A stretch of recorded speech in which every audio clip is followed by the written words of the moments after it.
So this is their measurement. This is their scale of measurement. Yeah, allowing a field to be used for holding an all-night raid. That is something that's annoying, apparently. Conspiring to switch off. They didn't even say to switch off. They said conspiring to switch off. Floodlights at a football match. So it is to be caused to be abandoned. Last one is noise, dirt, fumes, noxious smells, and vibrations.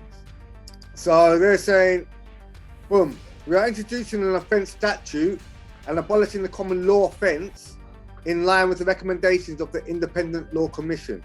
In doing so, we are narrowing the scope of the offence and lowering the maximum penalty from unlimited Crown Court penalties to 10 years.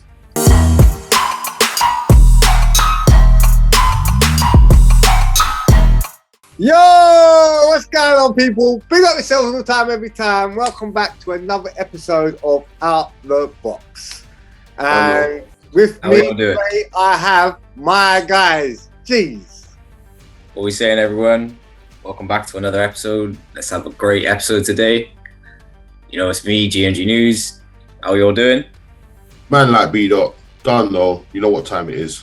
Let's get talking, man. Jeez. So yeah, we've been talking about the freedoms that have been slowly taken away from us. A lot of them undercover, which we don't know about until it's too late. This week, we're going to be looking at freedom of assembly. This is a big one. Yeah. I would say this is one of the main freedoms that allow us to move forward. And if it is taken away from us, issues. Yeah, for real. Yeah, for real. It's definitely something that would cause a lot of madness. I know that for a definite fact. You know what I mean? Like, if you take that away from people, you are taking away the freedom for them to just meet in a group and just. And if you can't. Yeah, go ahead. If you can't peacefully protest, then that's kind of taking away your voice. And we all have the right to have our own voice. And if you're protesting about something, then they're going to be taking away people's rights to, peacefully protest. Not turn to anarchy, like a peaceful protest where, people gather. I've seen several protests in London, Cardiff, many cities I've been to all over the place. Yeah. And people have been able to have protests without it leading to animosity. And if they're going to take away the right for people to protest, how do people express themselves? That's suppressing people. That's not good for your mental well-being and just your well-being in general. So yeah, it is a big issue and it needs to be dealt with 100%. So let's start with the policing bill coming in based on the powers to protest, power of assembly. I don't know if any of you guys have heard about it, but they do keep these things behind closed doors until they really need to bring it out anyway. Yeah. What they normally say is the information's there, but the thing is they don't publicly make you aware of it. So if you're not someone that's privy to looking on these websites and looking for this information, it's not like going to be on a public advert where you're going to, they're going to advertise to you, or you can go and find this out. It's more to the point of you need to look for yourself. So they're not going to want to. They're not going to want to put money into promote it, like not even promote. Oh yeah, it's counterproductive. Letting people know. Like they can't do what they're doing then, innit? Mm-hmm. So yeah. So these were the main points on the bill of how they were going to do it. So first of all, they're going to widen the range of conditions that the police can impose on static protests to match existing police powers to impose conditions on marches. Broaden the range of circumstances in which police may impose conditions on protests. Amend the offence relating to the breaching of conditions. Reinstate common law offences on public nuisance in statute. And ensure, I can't say that word, ridicule. Entrance to Parliament as states remain unobstructed, which is another. I believe that's roads. Yeah. Vehicular is a vehicle. So yeah, that's basically saying you can't stand on a road if you're obstructing. So that that's basically saying you are not allowed to be on the roads outside of Parliament. because you're obstructing their ways in and out. But yeah, their routes. What if there was an element of danger somewhere and they needed to get out by a certain route, but you lot are standing on the road?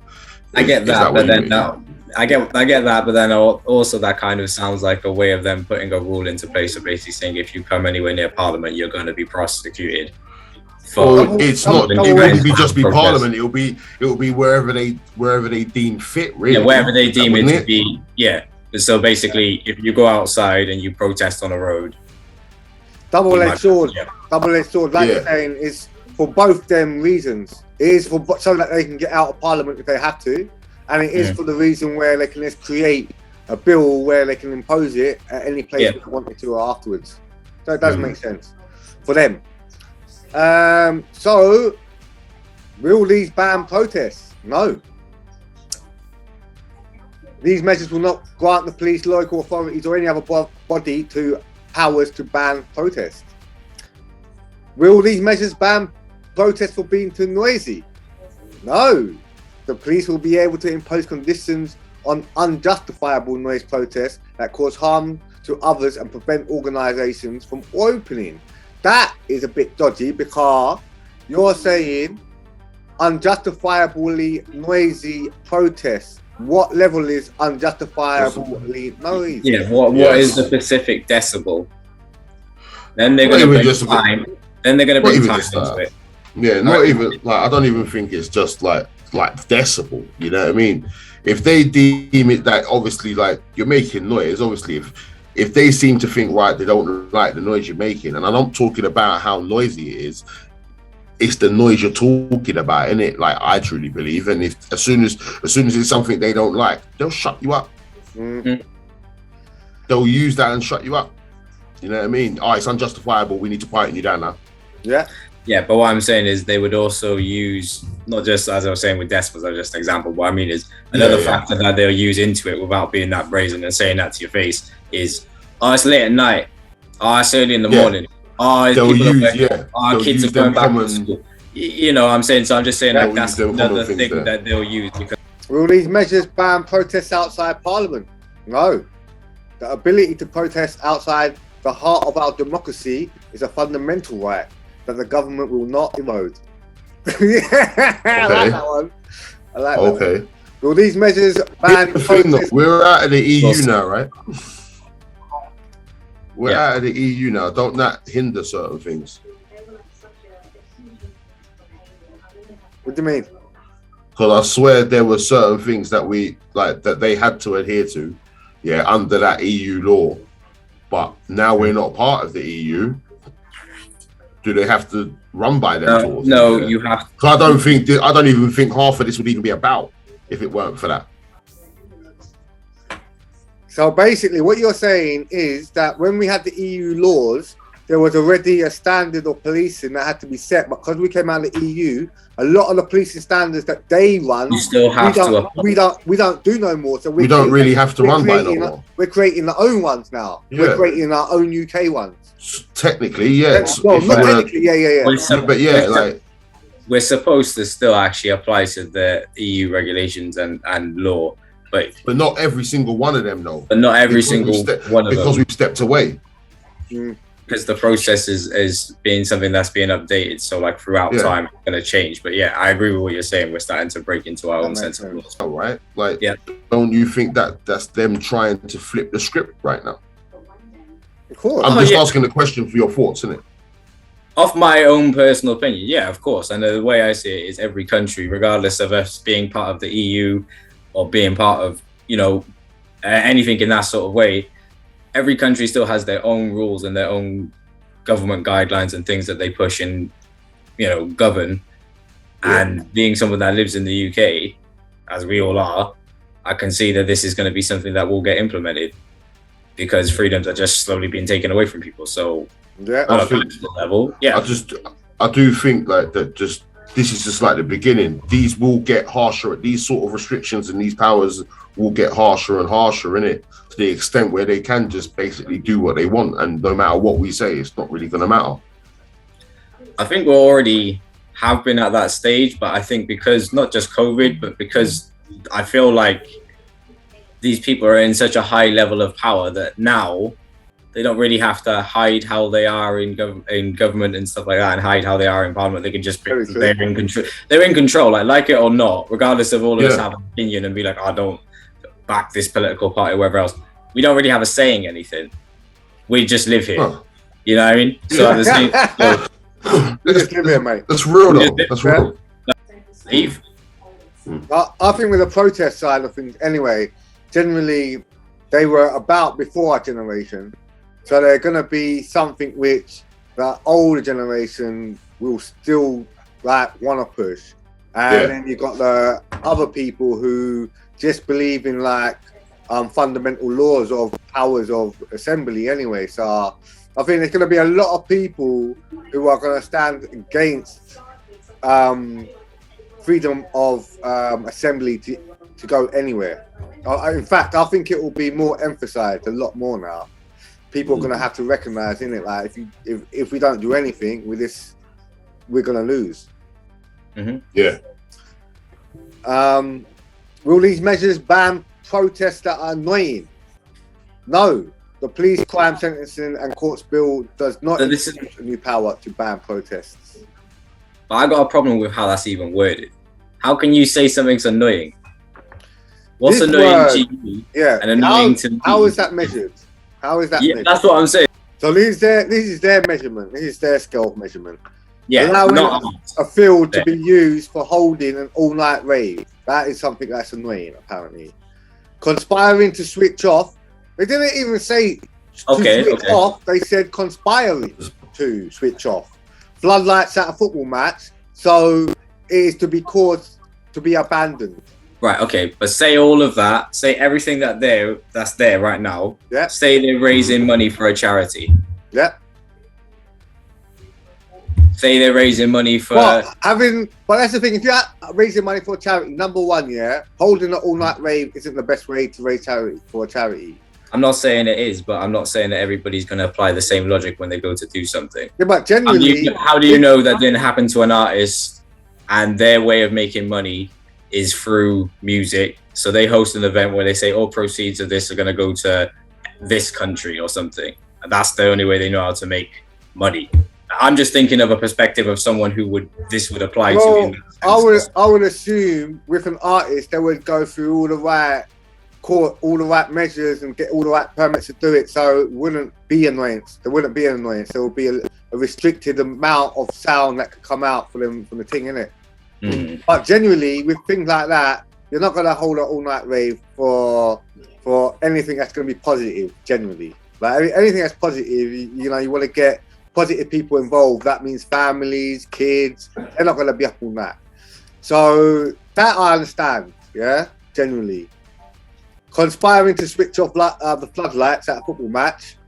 Again, for me, that's quite specific. I don't know whether it's happened before, and that's why. Well, it's not even that, because the reason why I think they've used conspiring is because, I think maybe, I'm not saying this is the reason, I'm just saying it might be the reason, or part of a reason. I don't know if you heard about it, but there was something going on with the major 6 teams of most of Europeans' top leagues entering a Super League. I heard about that. Happened, and when that happened, supporters went nuts. They were storming pitches.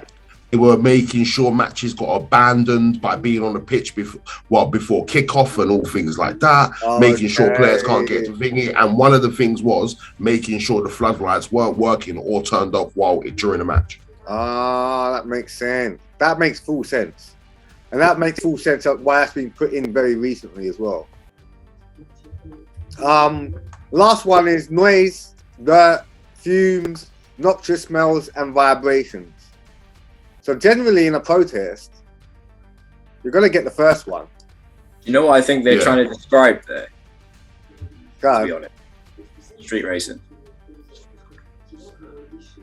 Yeah. The noise, the dirt, the fumes, the noxious smell, vibrations. That sounds like they've had many reports of like street racing or something, and they're trying to, because as you were saying, like these seem to be very personalized They are, you know, aren't they? Yeah, especially with like you know, with the last one. I know you guys explained about, you know, what you've just said, but yeah, I don't think that happens on a daily basis. no. You know what I mean? So this Definitely seems not. very personalized to me. Right, this bit here, yeah, this bit kills me. Real protesters face 10-year sentences for being a nuisance. Public nuisance offence is not a new offence, but an existing, centuries-old common law offence, which is currently has a maximum sentence of life imprisonment. Yeah, but certain people have to understand the life imprisonment bit, because when people hear life, they mean you're going to jail and you're never going to get out. Yeah, where really what it is, they will be classed as a lifer. They'll be classed as someone with a life sentence. But lifers have tariffs. So, and a tariff is like how long they have to do, yeah, in prison. When they get out, they're on something called a 99-year license. Yeah, it means like no matter what, basically for the rest of your life, you're going to probation.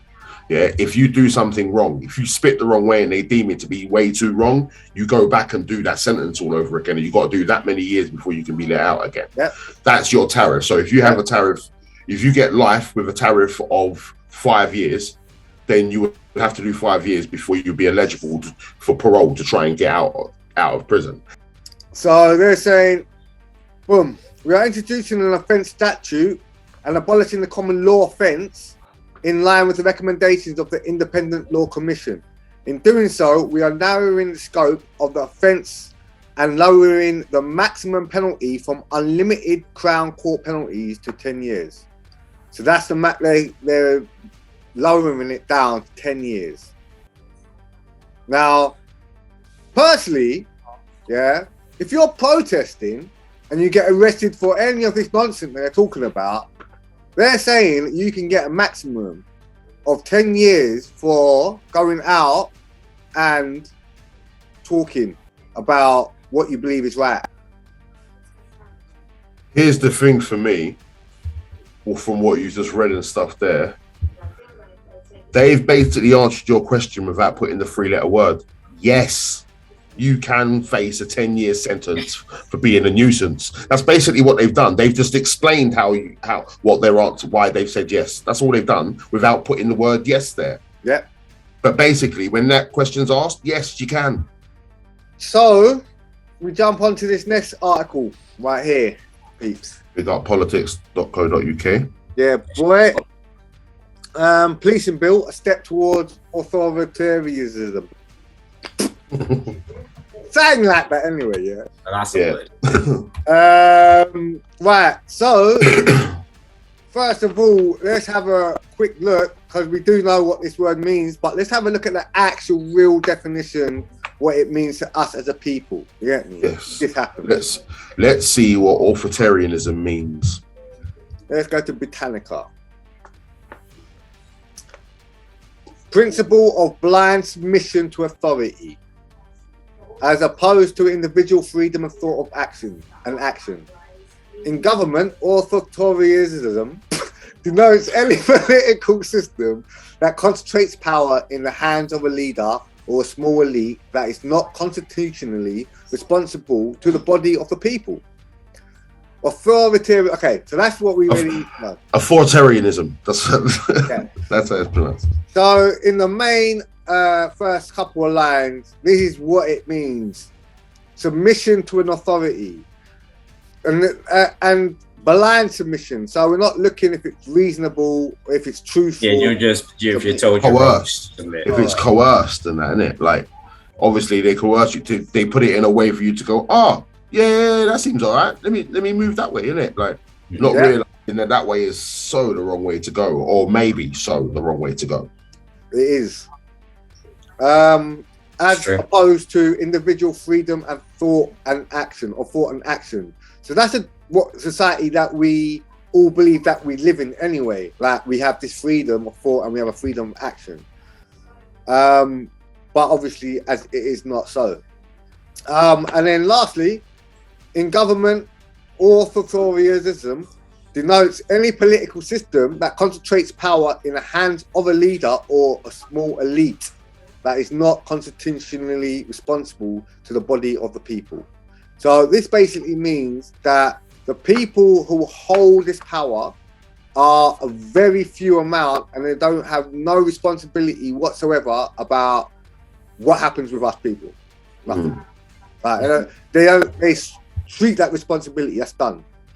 So normally within your government, they have different sectors that look after different needs for the people. In an authoritarianism system, you don't have that whatsoever. So that's the three main things we need to understand about that. Okay. Boom. GMT, do you want to take over, mate? The bill creates new stop and search laws that would license the searching of people with previous convictions linked to knife crime with no grounds of suspicion.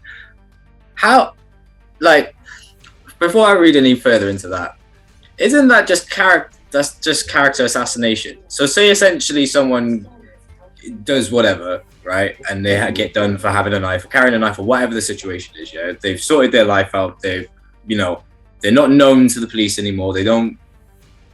How can you just, like, to me, that's very unfair. That's character assassination. Of course it is. So like you say, if they want to, they can. Sorry, go on. They got the power to do whatever they want to do. You know what I mean? We all know this, but at the same time, they can just say that. They can just go out, like, seeing as you've been linked to. They might not even say knife crime. They might just say violence. Yeah. You know what I mean? And use that, and boom, they can search you whenever they feel like it, as and when. That's character assassination to me on another level, but still, this disregards the key principles of the justice system, which says previous convictions should not influence decisions makings and would ramp up the use of suspicionless stop and search powers, which are used with particularly high levels of discrimination against people of color. So there we go. I've never carried a knife. That's big. That's the first thing that this bill creates now, these extra powers. And like you're saying, it's basically, it's mad because I've never looked at the numbers, but I reckon generally, while people are coming up here, they are going to be involved with either a gang thing, a violence thing, a fight, tear. So basically, this law will give police power over about 70% of the population to stop them at any point they want, because they've already had a record from as they were coming up. But again, I mean, so it's not even regard. They're saying it's linked to knife crime, where really it's just if you've got a previous conviction. Like that's my thinking of it anyway. Like I think that there's going to be certain officers that will just use the fact that you've got a previous conviction to do that, not the fact that it's linked to knife crime or violence or whatever they think. So also say prevent style duty aimed at reducing knife crime that would lead to more racial profiling and force care workers, healthcare and educational professionals to report to those whom have the duty of confidentiality as well as care. There are not the principles of a public health approach to crime we have been told to expect, but a recipe for state harassment and increasing web of surveillance of communities who are already suffering from discrimination at the hands of the police. This will ultimately funnel more young people into the criminal justice system. So this is bad. This is bad. This is terrible, bro. I didn't know it was going to be. I'm glad I put this into the group. I'm glad I put this into the group. It's literally the opposite of what we do. This is putting people in a box. This is putting people in a box and categorizing people and basically saying, because you have this skin color or you look like this, we're gonna naturally suspect you. That's gonna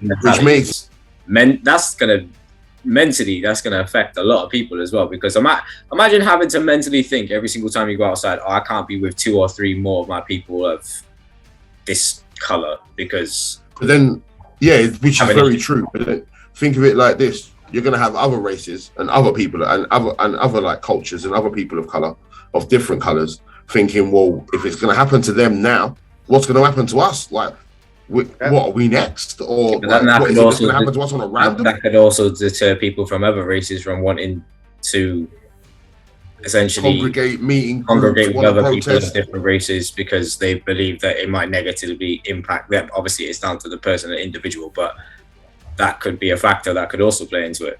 Yeah. So that's just more of a social divide. So that's another freedom that then gets taken away because then you got no sense of community. Because you know, we all live in we all live in cities. We're all surrounded by a big multicultural plethora of different types of people. Like, I couldn't imagine being scared to talk to somebody else because they're of a different race, origin, creed, or lifestyle to me, and I have to be worried that I might get arrested or I might be detained by the police because I'm with more people of a certain color or something. Like, that's just silly to me. All right, the next one. Planting.